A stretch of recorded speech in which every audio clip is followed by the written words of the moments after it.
Hi, I'm Jeremy Crosby. And I'm Nick Boucher. We're your hosts for the program that's all about your city, Talking Fitchburg. Every weekday, we pull together the news, events, and information you need to stay on top of what's happening in the city of Fitchburg. Find Talking Fitchburg on cable TV, Roku, Amazon Fire, Apple TV, and our live stream on the web. Plus, you can find all our headlines and stories on Facebook, YouTube, and our video on demand service. This is your city. Keep up with Talking Fitchburg and the issues affecting you and your neighbors. Want to know what's happening in your city? Get Notify Me messages from the City of Fitchburg. Visit fitchburgwi.gov on your computer or mobile device and select the big Notify Me button on the left. Enter your email and/or phone number, whichever is best for you to get notifications. Scroll down the list and select all the topics you're interested in to receive email or text messages about.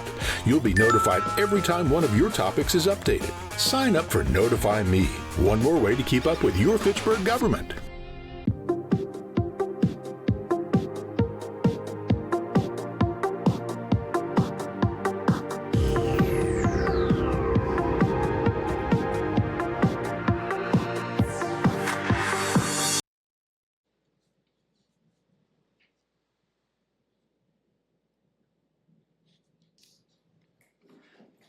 Welcome to the October 15th, 2025 meeting of the Fitchburg Police and Fire Commission. First order on the agenda of business is the call to order. The second item on the agenda is Pledge of Allegiance. I pledge allegiance to the flag of the United States of America and to the republic for which it stands, one nation, under God, indivisible, with liberty and justice for all.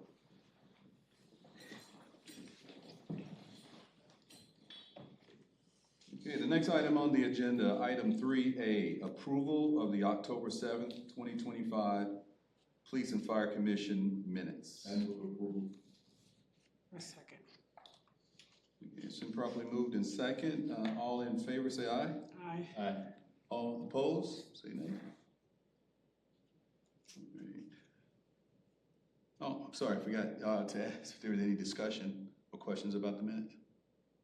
We're good? All right. Okay, well, the motion carries. The minutes are approved. All right, next item on the agenda, number 4, public appearances for non-agenda items. We have no one here from the public, so we'll keep moving.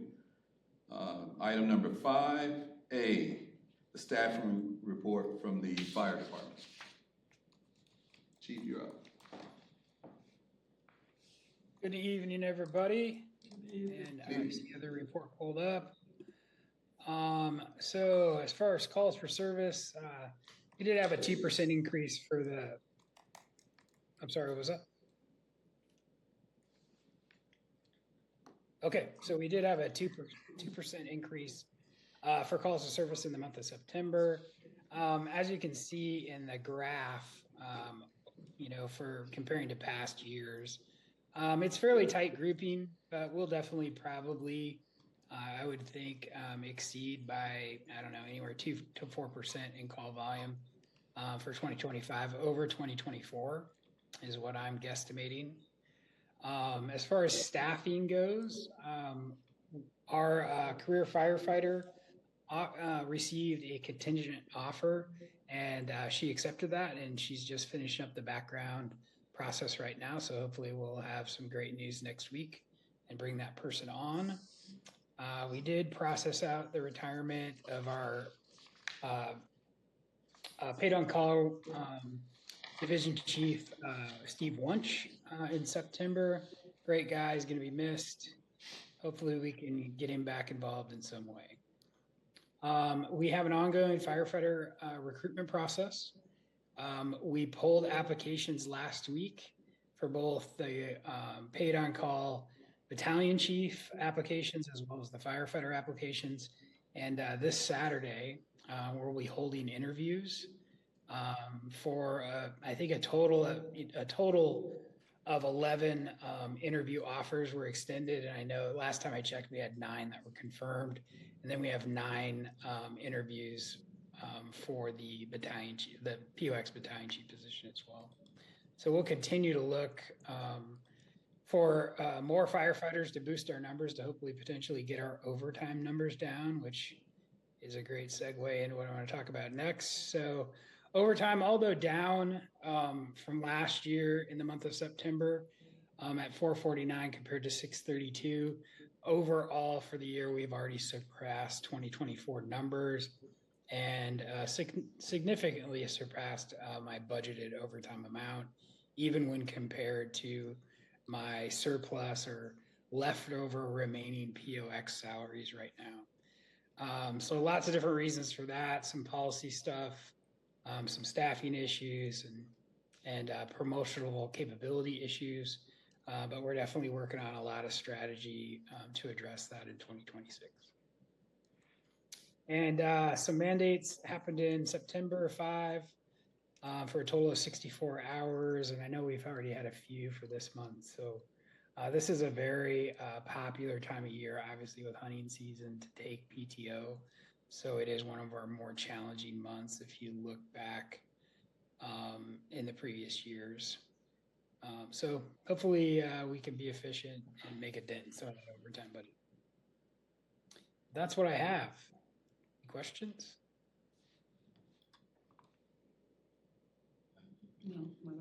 No questions, Chief. All right. Thank you for your report.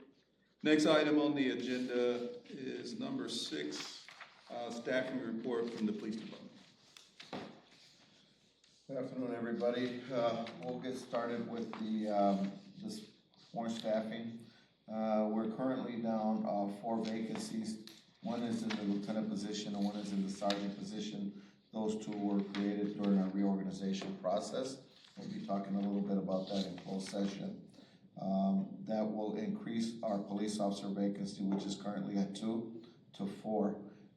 We do have some ongoing open applications for police officer, and we will have a process in November. Yeah, we'll have interviews first week in December. First week in December. The one thing to look at on this chart is the zeros under law enforcement academy, field training, and restricted duty. In the past 3 years, we've always had somebody in those slots, up to about anywhere from 18 to 20 people that could not be, we could not use them to fill positions. And now with everybody off of field training, they're in their spots. That's really helps for staffing out on the streets. Unfilled positions are going to be those 4 police officer positions. And after the reorganization process, which is coming to an end by December, we can start the new year just strictly focusing on hiring our police officers. So that's a good thing. Moving on to the monthly activity report.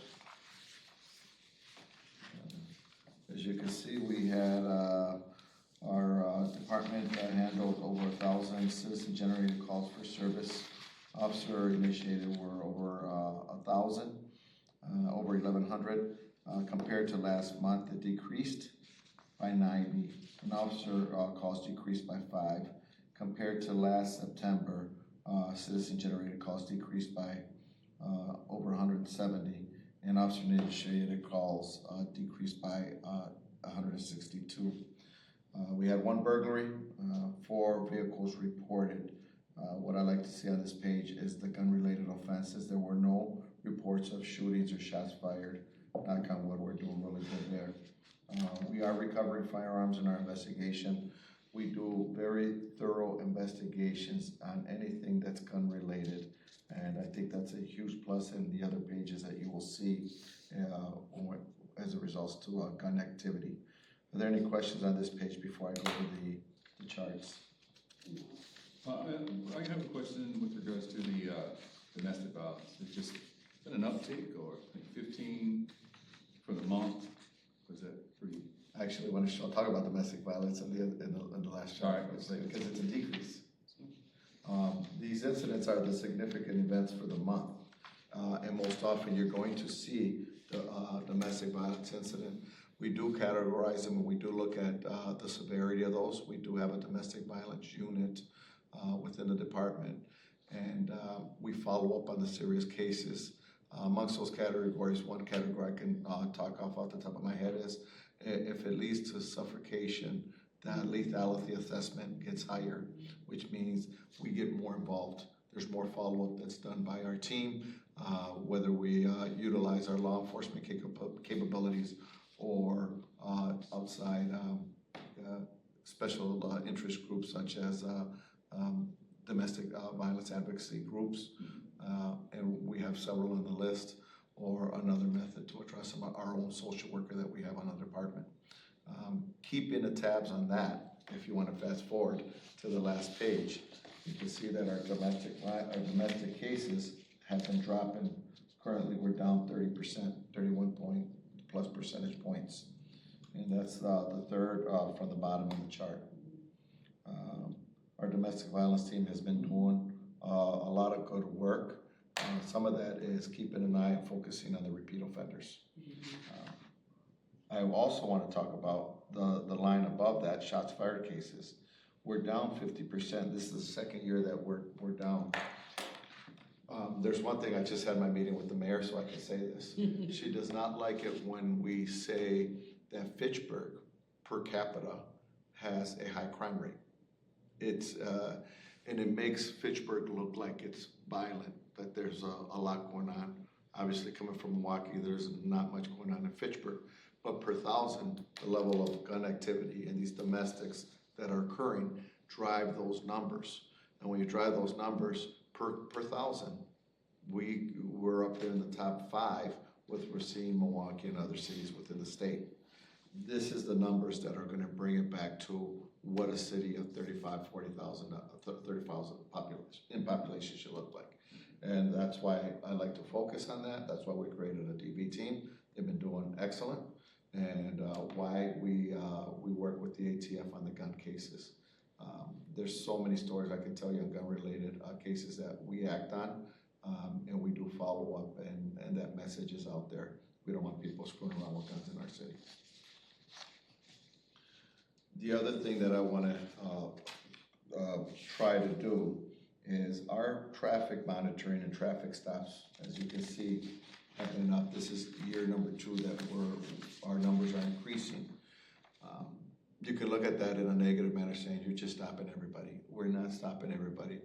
We use data, citizen-generated complaints, automatic complaints, to focus on the areas that we're going to do traffic stops.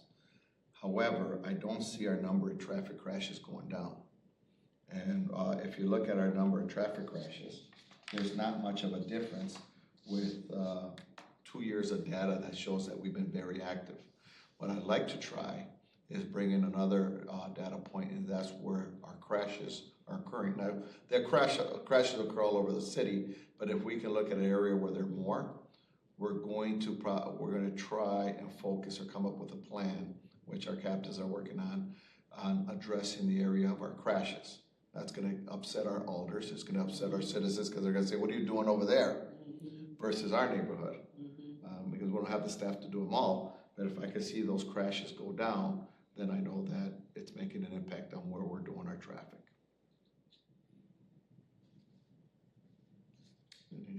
Yeah, well, you made a comment, so yes, about the stops. Yes. Monitoring. In terms of how to look at that metric. So yes, you show it in red as the numbers are increasing. Yes. But it sounds like you're not necessarily, philosophically speaking, that's not how you really look at those numbers. That's correct. We use green and red when it's a number that's plus or minus. Okay. So it's red, but it's meaning that our traffic stops are increasing. And part of the reason why they're increasing is our staff is now out there operating, and we're not doing a lot of training new officers. And we've seen, we've seen the correlation over time. Right, as you put more officers. Green is good and red is not. Correct, but in this one, red is good. Red is good. Yes. I'm saying that for another reason. Yes. Some sorority thing. Chief, are we keeping demographic data on traffic stops? We have, and we did a presentation. You were still in Alder when you did a presentation. The reason why we don't do it that often is there's a lot of manual manipulation that has to do. You have to clean the data. you have to scrub it, you have to put it on you know, I'm not the IT person or the data person that does it. There's a lot of labor that goes into it. When we did the presentation, and we can do another one for the end of the year, if not 2026. The last one was last year. It was requested by Alder Maldonado. It was very compelling, and you made comments about it as well. That our traffic stops show that we're not choosing what color the person is. It's based on the violation, and it shows the number based on the demographics. But the data is disproportionate when it comes to calls for service, which means that is different, but that's because we're being called there. And then you can still break it down by being sent to an assignment, and then where you make a differentiation between a mandatory arrest versus discretion for arrest. And when it comes to domestic violence, we really have we don't have much discretion on determining arrest. If it's there, we have to arrest. Warrants, violation of restraining orders, violation of probation and parole, those are all mandatory arrests. And that's where you can then see that the information is disproportionate. And how involved is traffic engineering when we're talking about traffic crashes, as far as, you got enforcement engineering and education, so is traffic engineering helping out with, examining where these crashes are also, and maybe there's some changes to the environment? Absolutely, we're gonna continue to look at that. I know that the city here at Fitchburg, we have a traffic and safety meeting every month, and those are discussions. There's a lot of data that goes into identifying those.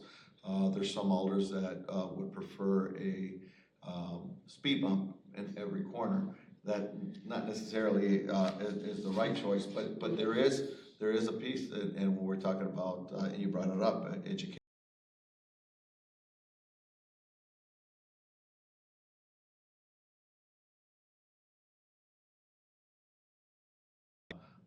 Goals is to try to identify how we can be a part of reducing the crashes. I just want to see, that it's not all on the police. You're going to have to prevent traffic crashes, and that there's other absolutely engineering needs to be a part of it too. Absolutely, and I don't even know if we do these areas if it's going to make a difference or not. Right. So this is us kind of testing that theory. Do you know when they're gonna put a speed limit sign on Lacey going toward the expressway? There's I am not. At least no one has told me. I have not been stopped. But it is concerning when you see it and they say, well, here's your speed. And you go, what was my speed supposed to be? And I believe the state DOT puts the signs up. Have you all been in conversations about putting a sign? Because I'm sure when people are stopped, if they are stopped, not me, it was, what was the speed limit supposed to be? It's not visible to know.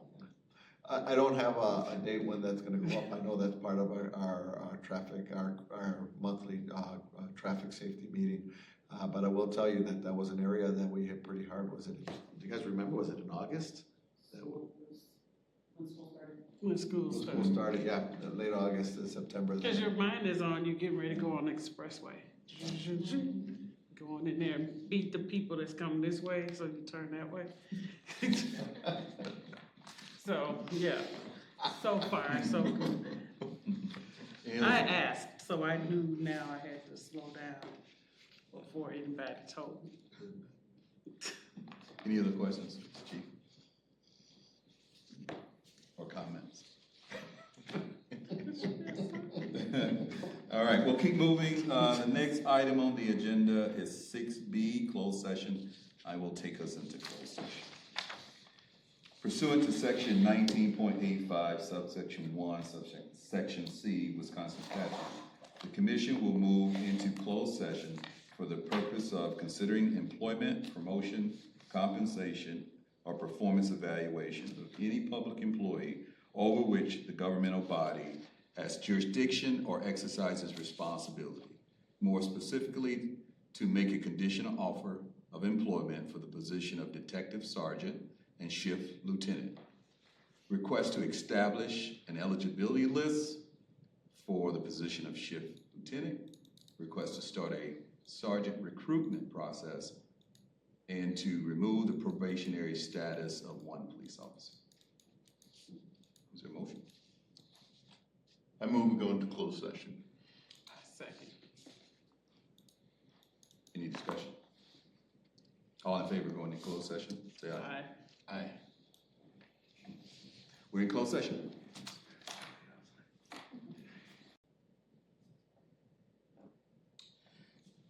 We are back in open session. Are there any actions to be taken based on items discussed in closed session?